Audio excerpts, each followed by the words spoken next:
अस्सलाम वालेकुम दोस्तों, उम्मीद है आप सब खैरियत से होंगे। पाकिस्तान रूस के ताल्लुकात काफी अच्छे हो चुके हैं और भारत को ये कभी हजम नहीं होने वाला। भारत अब रूस के लिए बड़ी परेशानी बन चुका है और पाकिस्तान रूस की जरूरत। रूस भारत को तकरीबन 80% के हथियार एक्सपोर्ट करता था। भारत की आर्मी की 80% मशीनें और हथियार रूस से ही आते हैं। और दोस्तों, इससे बड़ी बात यह है कि जब ये हथियार खराब हो जाते हैं या फिर इन्हें अपग्रेड करना पड़ता है तो फिर रूस का सहारा लिया जाता है। यानी भारत की जो वार मशीन की अपग्रेडिंग और ओवरहॉलिंग जो है वो रूस की कंपनियां भारत में आकर करती हैं। इसलिए अगर पाकिस्तान रूस करीब होंगे तो ये हथियार रुक सकते हैं, तो हथियारों की अपग्रेडेशन ओवरहॉलिंग भी रुक सकती है, तो इंडियन आर्मी बैठी बैठी ही खत्म हो जाएगी। दोस्तों, ये भी एक बड़ी वार गेम होती है और भारत ने 71 में हमारे खिलाफ यही स्ट्रेटजी अपनाई थी। अमेरिका से हमारे हथियार बंद करवाकर हमारी आर्मी के तमाम जानब से हथियारों की सप्लाई के रास्ते भी काट दिए थे, तो हमारी आर्मी के पास कोई हथियार नहीं बचा था। तो यह एक स्ट्रेटजी है कि आप दुश्मन के हथियार बंद करवा दे तो दुश्मन कुछ भी नहीं कर सकता।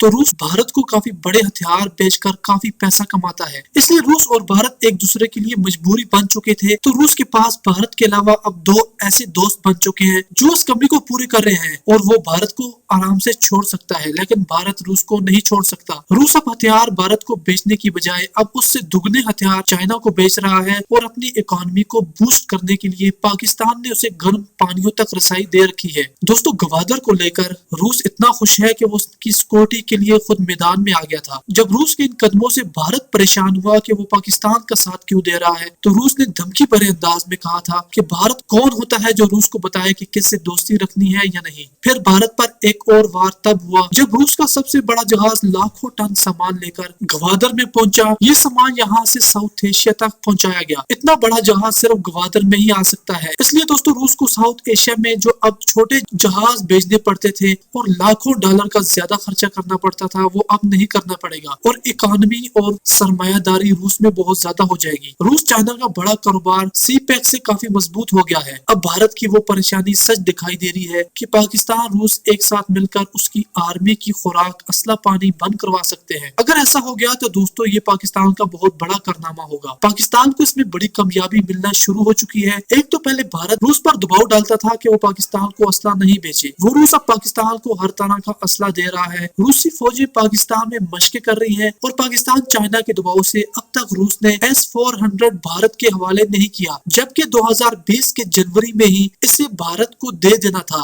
दोस्तों, डिलीवरी के लिए S-400 भी तैयार पड़े हैं, लेकिन दबाव देखिए पाकिस्तान और चाइना का कि रूस ने भारत को नहीं दिए और ना ही दे रहा है। तो दोस्तों, इस एनालिसिस के बारे में आपकी क्या राय है? क्या वाकई पाकिस्तान रूस को इस हद तक करीब ले आएगा कि रूस एक दिन कहेगा कि वो भारत के वार मशीन की अपग्रेडिंग और ओवरहॉलिंग भी नहीं करेगा और भारत को असला भी नहीं देगा? तो फिर भारतीय आर्मी का 80% असला कहां से पूरा होगा? इसका जवाब आप हमें कमेंट सेक्शन में जरूर दीजिएगा। अल्लाह हाफिज।